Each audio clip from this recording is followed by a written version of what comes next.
As we looked at these performances here, I looked at the performance here from Nairobi on the drug and substance abuse by those good girls here. And I want to take this opportunity to ask our producers, our script writers, our directors, Cleover Malala and others, please do for us some great productions on the situation we find ourselves in as a country on matters, drugs and alcoholism. We must communicate to the Kenyan nation through drama, through song and dance, because you understand better what we are saying. I look forward to great productions next year along that line.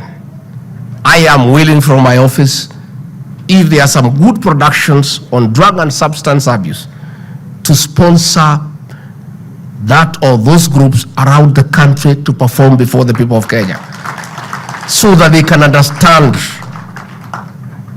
from a clear presentation by our young people on the effects of drugs to our great republic.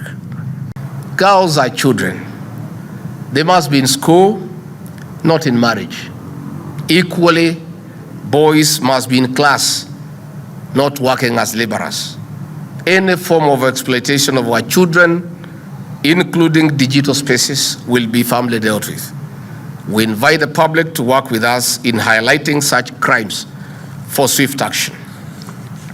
In a reflection of contemporary Kenya, young people are under immense pressure to perform and join careers considered colorful and high-flying.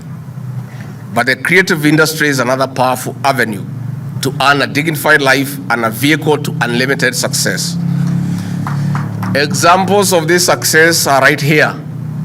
The Honorable John Kiari, KJ, the MP for Dagoretti South in Nairobi, and a name from stand-up comedy. The two-term member of parliament, a former student at Dagoretti High School, is a product of the Kenya National Drama Festival. The Honorable Cleo Malala, the former senator of Kakamega County and the Secretary General of the ruling party UDA, is a household name in the annals of drama festivals. Senator Malala is a prolific script writer with footprints in this year's festival. The Honorable Felix Jalas, the MP for Langata in Nairobi, is a self-made up comedian. And from the streets of Nairobi, he now sits in the National Assembly.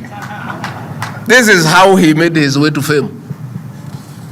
Distinguished guests, esteemed teachers and students, these drama and film festivals therefore allow us to identify, incubate, and prune potential talent to the highest yields. It is the epitome of CBC system, where gifted students in the creative is supported to focus on strengthening their talent to full exploitation. I'm glad that the organizers of this festival have introduced a unique category for junior school.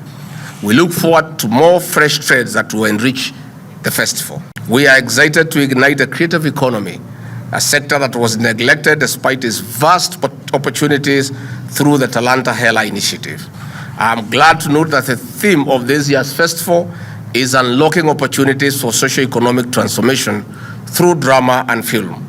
The creative economy contributes 3.1% to the global GDP, with the cultural and creative industry absorbing more youth between 15 and 25 years, the same age bracket as most of those in this auditorium today.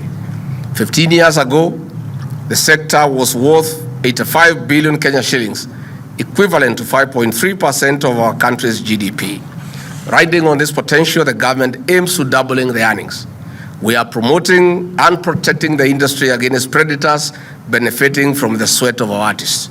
Already, the Ministry of Education and KICD have rolled out monetization of drama and film festival content through YouTube and other channels. And this is substantial progress.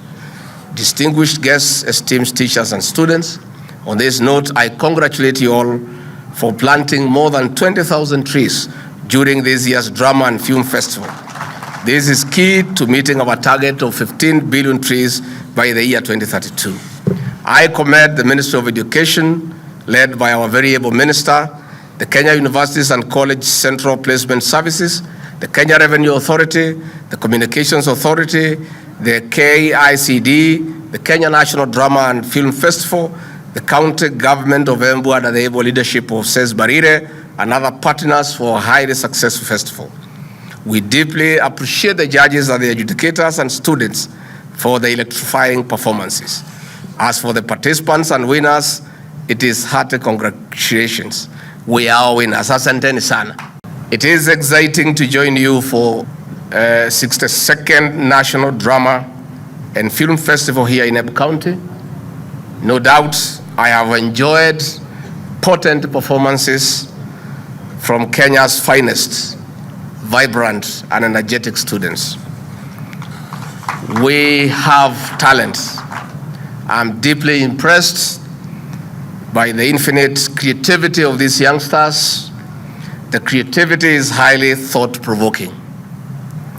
Distinguished guests, esteemed teachers and students, the creativity displayed over the past week has been top-notch. The themes featured are spot on. They mirror our society. Particularly, I'm inspired by how the pupils and students have effectively captured issues that the family unit is facing. Sexual and other forms of exploitation of children, both girls and boys, domestic violence, illicit brews, drugs and substance abuse, a menace that has shattered the family and societal structure, have stood out in this festival. The poisonous, destructive brews and drugs, sadly, have permeated our learning institutions up to primary schools.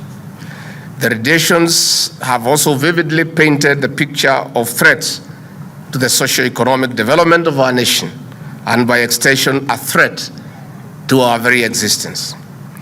These include banditry, terrorism, and other forms of insecurity.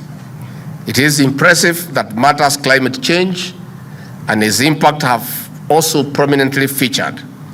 The youngsters go further to suggest solutions. We have heard you.